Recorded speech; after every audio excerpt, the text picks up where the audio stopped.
Hello, welcome. My name is Lisa. If you've seen some of my previous videos, maybe you've seen the one about the ones that got away, the projects that I started and then kind of abandoned probably because something more interesting came along.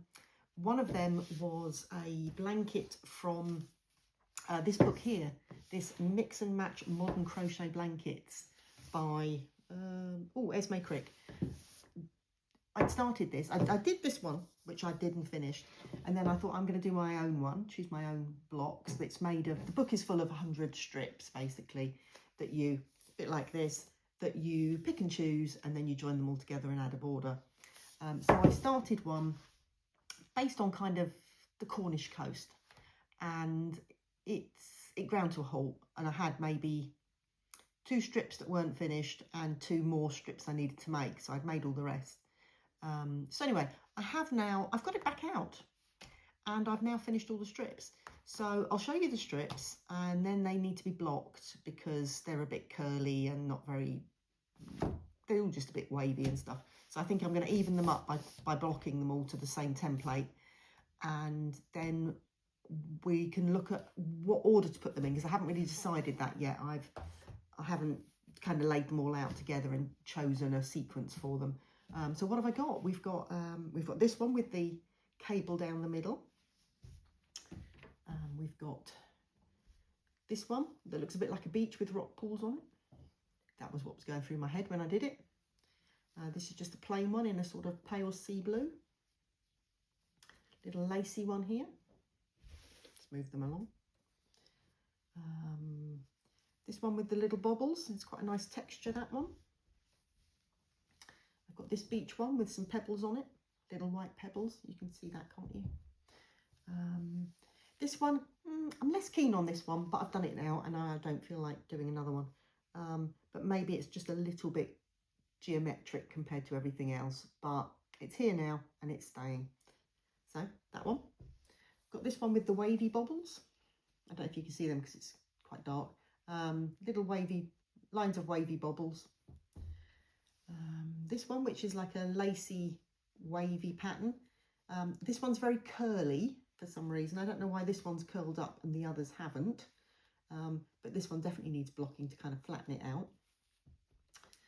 2 more. This one, which actually got like quite a nice shell type texture, and this one with the white waves on it, some nice white horses. So that's all the strips. There's 11 of them. I'm going to go and block them now. It's all acrylic yarn, so I am going to pin these out on my ironing board one at a time and hit them with the hairdryer. And then when they've cooled off, I can move on to the next one. So it's going to take a little while. I shan't bore you with all that, but we'll see how they look afterwards. Okay, I have blocked all the strips now, so some of them are lying a little bit flatter. This one's still a little bit curly, but it's definitely better than it was. So hopefully we can work with that.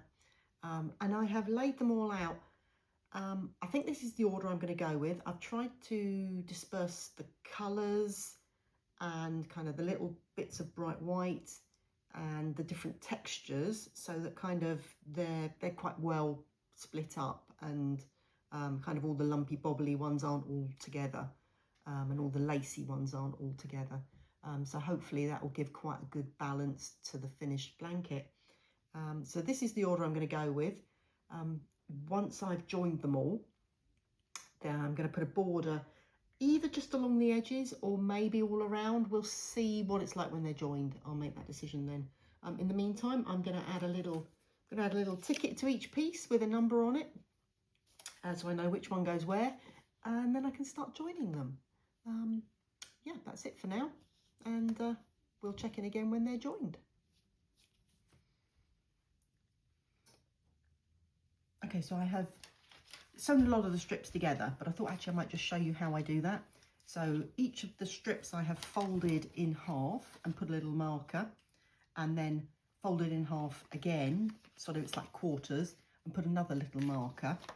So then I've got my new strip here, the one that's going to go next. This one's going to go here, so then I can just match up the ends,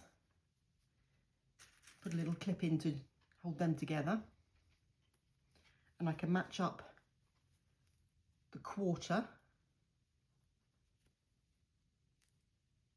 just there. And then across that piece, I'm going to kind of line them up and put some more clips in. And just doing this means that they're not going to kind of, one piece isn't going to get stretched against the other, and that I'm not going to get to the other end and find that actually I've got like a chunk of one of them left over when I get to it, so that they're, you know, any difference in length has been kind of spread along the entire piece. So that's the first quarter done. Here's the next one. Just going to match those points up. And again, just even out that little quarter that I'm working on.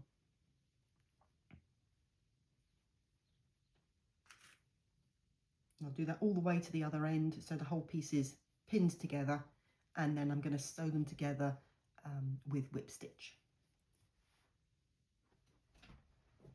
Right, so now I'm going to whip stitch the pieces together. This is the method that's recommended in the book, is to use whip stitch. I'm not a huge fan of it. I mean, normally if I was joining crochet pieces, I would either use a slip stitch or a single crochet to join them. But it's a little bit different, because normally you would be joining like the chain edge or like the finished edge. So you'd have really good clear stitches to work with. Whereas here you're joining up the side of the piece. So actually some of them have got different size stitches. Some of them have got double crochet stitches, which are taller and looser. And some of them are single crochet stitches. So it's really really difficult. You have to kind of just try and line them up the best you can and stitch through. You can see I'm going through the top one, and I'm trying to pick kind of decent pieces to go through, sort of a solid part of the stitch rather than sort of a single strand. But it's a little bit awkward, and it's not my favourite thing to do, but it is I think probably the best thing for this piece. So you can see, just looping over the top of the two pieces, take the clip out as we go, over the top of the two pieces, and then through, trying to go through sort of reasonably solid parts of the stitch. And I'm just going to make my way all the way along the piece like that. And you can see this is what it's looking like when it's opened up. There we go. So I'm just going to finish that. Okay, all the pieces are joined together. Hope you can see them all there. So the last thing that's left to do is add a border. Might just do the border along the long ends, or I might do it all the way around. I haven't quite decided yet. And this is the yarn that's left over of the different colours. There we go. So I think probably not enough of those to really do anything with, but these three I'll fashion into some sort of a border. Like I say, maybe just on the long edge, maybe on all sides. We will have to see. Okay, the blanket's finished. I put the border all the way around in the end. I was going to just do it along the long sides, but I wanted to do it in several colours, and I thought maybe the colour changing might be messy at the ends. So in the end, I've put it all the way around. It's got 4 or 5 rows of single crochet, but I think in the mixture of colours, actually it's quite effective, quite like that. So this is my Cornish Coast blanket. There are lots of different waves in here, lots and lots of different waves.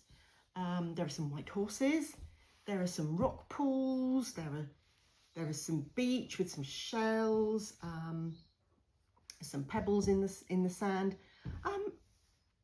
I'm really pleased with it. I think it's everything I thought it would be when I started doing it, which obviously was quite some time ago because it kind of got hidden away for a little while. I could probably do with a quick wash and pinning out, so it's kind of flattens out. I think it'll flatten these joins out a little bit more. But yeah, on the whole, very pleased with it.